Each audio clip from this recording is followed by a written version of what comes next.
Now, let's look at a special kind of note payable referred to as a mortgage note payable. Sometimes a mortgage note payable is referred to as a note payable secured by a deed of trust or note payable secured by a mortgage. What does this mean? A mortgage note payable is a loan or a note payable, which, however, it's a loan for which real estate, meaning land or buildings, has been pledged as collateral or security through a legal document referred to as a trust deed. This legal document, a trust deed, authorizes a third party to sell the property in the event of a default on the note payable secured by the deed of trust. And then that third party would disperse the proceeds from the sale to the lender. Now, there's a lot of new language in this introduction to mortgage note payable.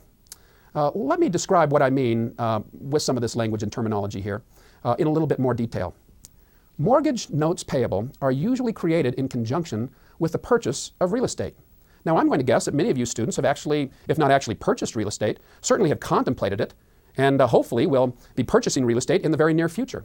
Let's assume that you've identified, for example, a condominium that you'd like to buy, and the price of the condominium is $150,000.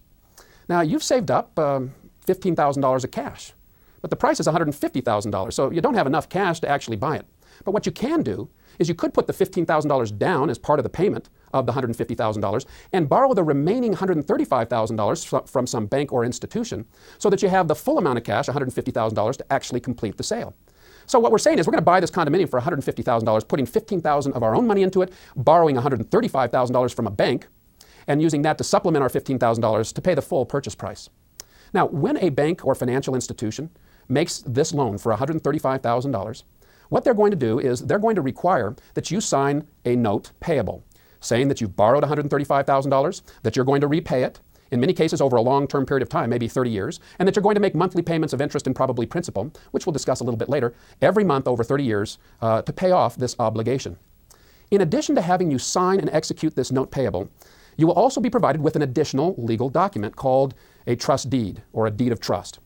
This deed of trust is attached to and associated with the note payable, such that the note payable is a note payable with a deed of trust or secured by a deed of trust.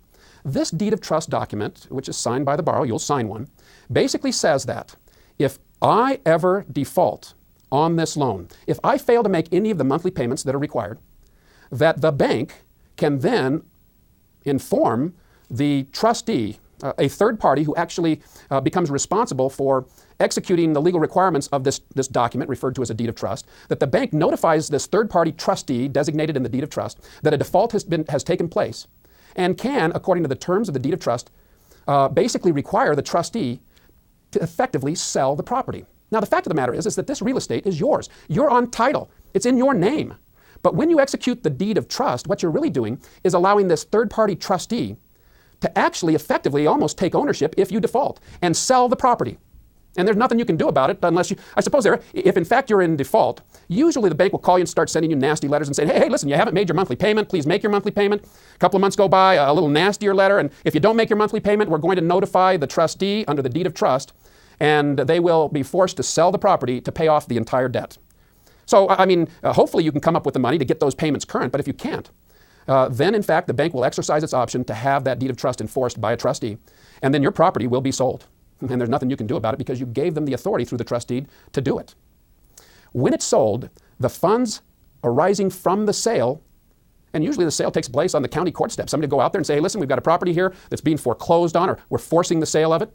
And, is there anybody that would like to bid? And people can just walk up and bid. I'll pay so much for it. In this particular case, let's assume that somebody walks up and bids $135,000. Heck, you just bought it a few months ago for $150,000. But hey, people come to these auctions hoping to get a good deal. So somebody says, I'll pay $135,000. Nobody else bids. It's sold. It is no longer your condominium. And now a new investor puts $135,000 into the hands of the trustee. The trustee then is required under the terms of the deed of trust to take the $135,000 and give it to who? Well, to the bank. Because this property was set up as security or collateral, or in the event of default, that it would be sold and the proceeds from the sale would be used to pay off that debt on a priority basis. Now, let's assume that in fact at the trust deed sale on the steps of the county courthouse, somebody walks up and says, listen, I'll pay $160,000 for it. This one guy bids $135,000. The guy says, hey, that's a great condo. I think and he said, I'm willing to pay $160,000, and you have to have cash there. And so they pay for it.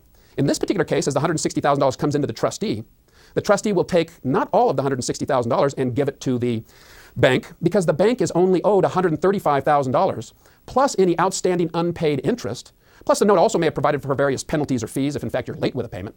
And so of the $160,000 of cash that trustee now has in possession as a result of selling the property through foreclosure, about $135,000 plus some interest and fees is paid to the bank, and any excess goes to whom?